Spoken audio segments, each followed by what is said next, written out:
Kaboosh, guys. Like, let's be honest. Let's I'm throw getting it that. down right here. DBZ on Dash and Terminal tends to go into a macro game just because with the Overlord scouting patterns, you can pretty easily see if your opponent is cheesing you. So we might see some sort of aggression here, but I would bet that most players want to go into a slightly later stages of the game. I completely agree, and we've also seen some kind of weird three base plays or really quick third base on Dash and Terminal before, which can work. You can wall off, but not so much in ZVZ, more in PVZ, whatever. But we'll here we are for ZVZ though, and we'll see how it plays out. All right. So up here in the 12 o'clock position on Dash and Terminal, we have the Red Zerg from Mexico playing for Endurance Esports. It is JimRising. And his opponent on the right hand side, the blue Zerg player from Venezuela. It is ByRada. Showing some pretty good plays and showing, you know what, I am GM and I can contend with JimRising.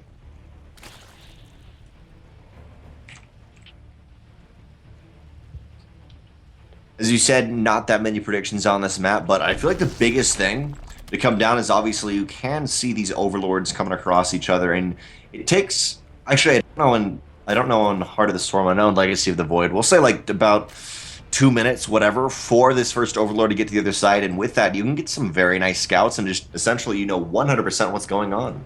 The loser of this Yeah, match, by the way, will face Zeal.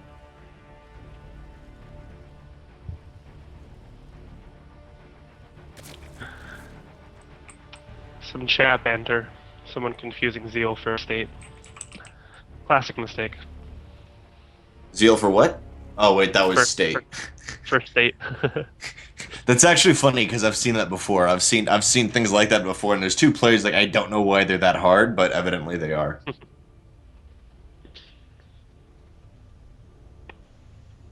So both players being very greedy here. They're going up to they're gonna go for a 15 hatch and then a 16, or Jim going for a 16 gas before his ByRada letting go pull first, but still fairly greedy.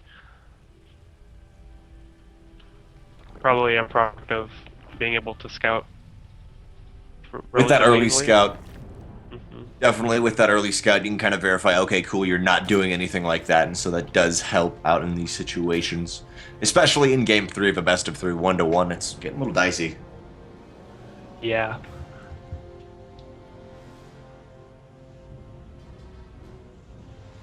Hawkeye, you're laughing does not change anything.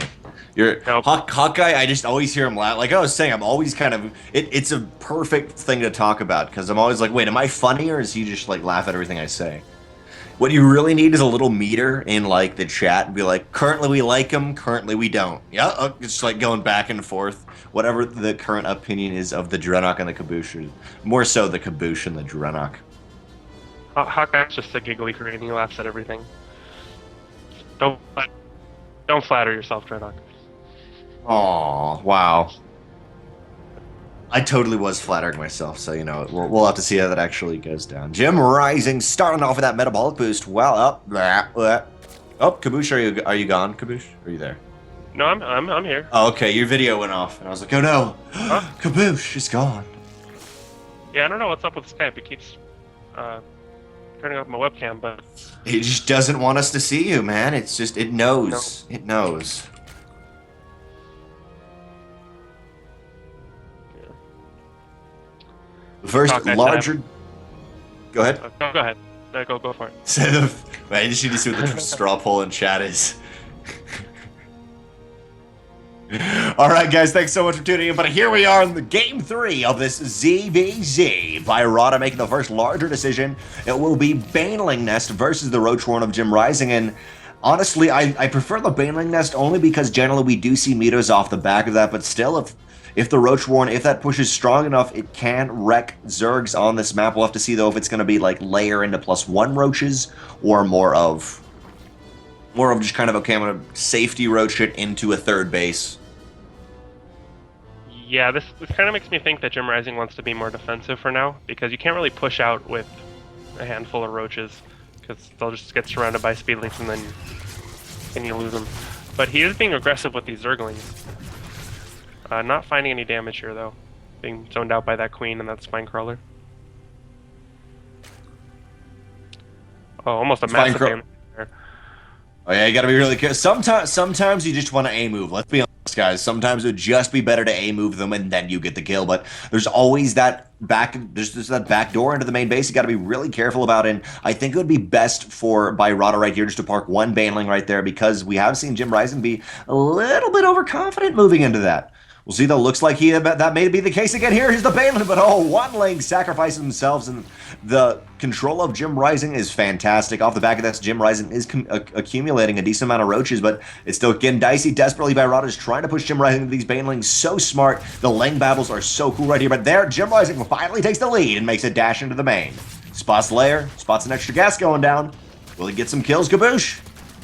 It doesn't look like it. ByRada's doing an amazing job of just zoning out these Zerglings from Jim here.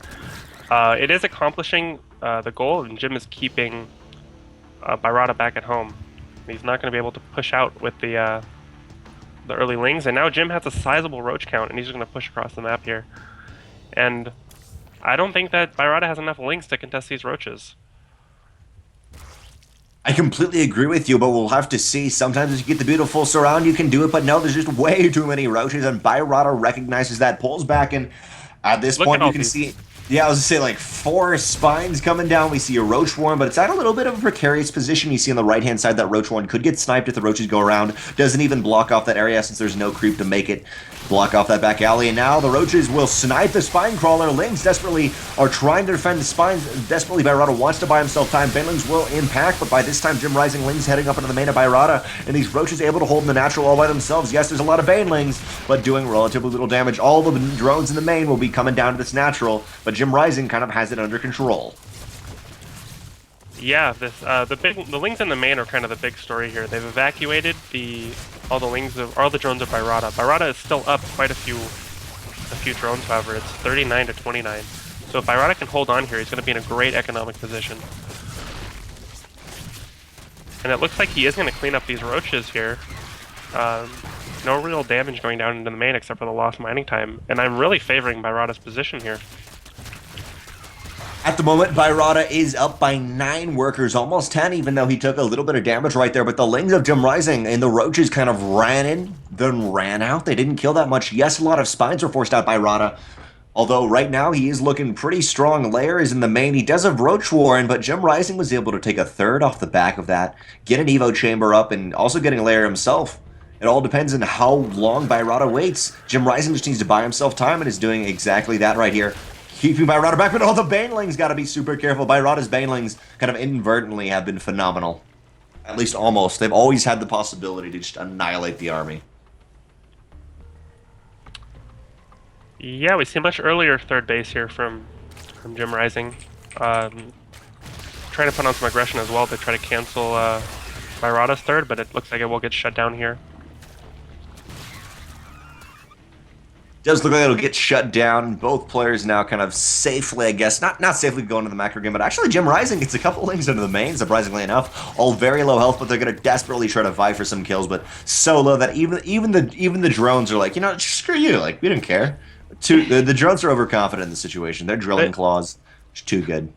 The drones actually catch the lings and keep them from scouting that spire, which is hidden right behind the gas geyser. So that was a huge victory there for ByRada.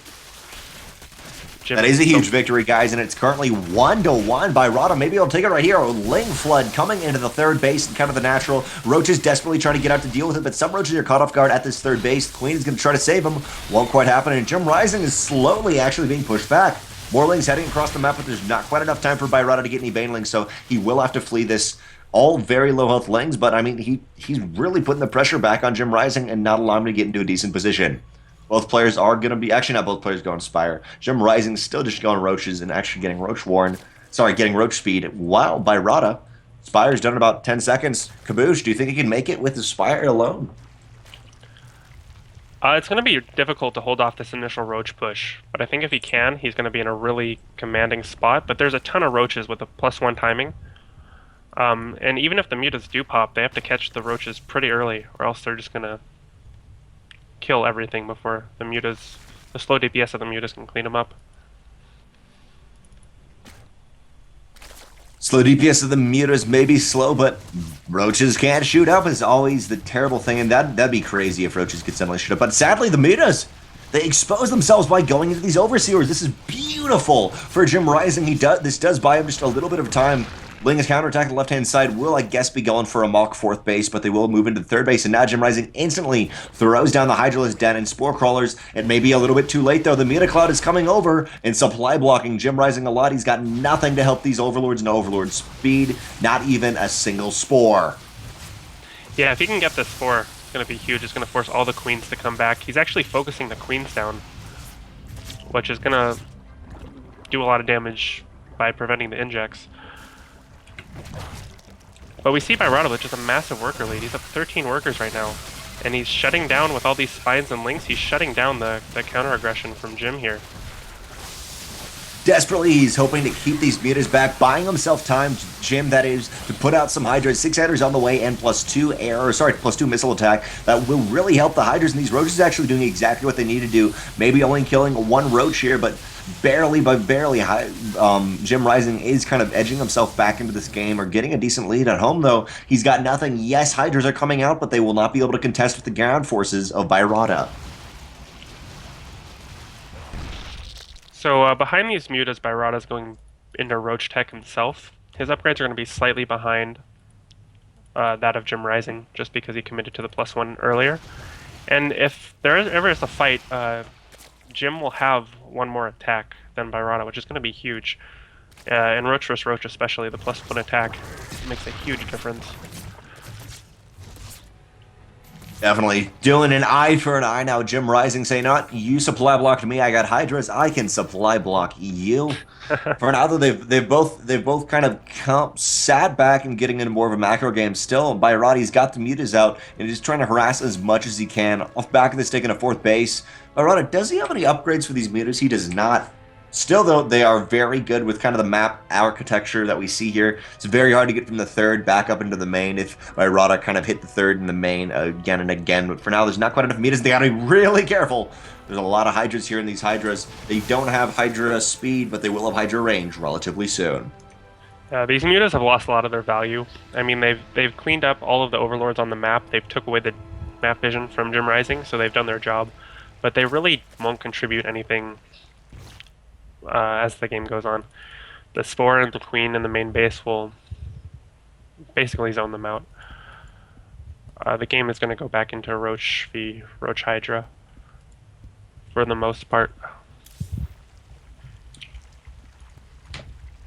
That is a great point, Kaboosh. We'll kind of move back into that Roach v Hydra, or Roach Hydra versus Roach Hydra, and JimRising, that situation, will have the lead with the 2-1 upgrades against, I think, only just the +2 of his opponent. It will be 2-1 relatively shortly, so it will actually be evened out. And right now, ByRada is pushing across the map with a huge Roach army. 45 Roaches versus 29 Roaches and 13 Hydras. JimRising is at a deficit here. Not only that, but he's at a deficit of 30 army supply.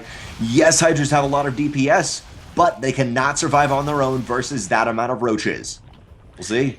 Players it's a really nice timing here for ByRada, because JimRising's trying to go up to Infestors. You see him researching pathogen glands. Infestors take a long time to build, so if he queues up a bunch of Infestors, JimRising won't have as much of a defender's advantage as he normally would if you were making, say, Roaches. So he could have a really nice window, and ByRada's actually making a ton of Banelings, so he really needs to hit before Infestors are out, or else this attack gets completely shut down. These Banelings are getting a little bit dicey. They're all coming in bear. They don't actually go off on any of the Roaches beautifully. They go for the Hydras that just decimate the Hydra forces. Some of the drones got caught in the crossfire there. They were transferring through right as the Banelings came in. GG! ByRada takes game 3, 2-1. Finish what you're saying, Kaboosh. Oh yeah, the bad time to be a drone transferring to that 4th base there. They were transferring right under the Roaches as the Banelings came crashing in. I think he only got like 4 or 5 there, but still could have been unfortunate. It ended up not mattering though, as ByRada got those perfect Baneling connections on those Hydras. Beautiful baneling connections definitely did go down right there, and that's actually going to put ByRada. Oh no, he doesn't. He doesn't go into the winners match. I don't think ByRada now has to face. I believe. ByRada Does ByRada move on? advance from the group. Oh, he does? Okay, ByRada does advance to the group going 2-1, and now JimRising will face Zeal again. Already won 2-1, but it was pretty darn even. JimRising's going to have to be careful in this next best of 3. Guys, we're going to go to a very quick commercial break, but this is the rival StarCraft 2 League that is RSL. That is the lovely Kaboosh, one of the amazing sponsors and organizers. I am DrennoC. You can find me at DrennoC. That is at DRENNOC on Twitter. Please follow the rival StarCraft 2 League at RSL SC2 and follow us here. Not subscribe, but donate if you can. There's a donate button, and it always means a lot. We'll contribute to the prize pool next season at least. I mean, it's making us be even more excited because actually somehow we're making no one ever does in StarCraft 2. But guys, thanks so much for tuning in, and see ya after this short ad break.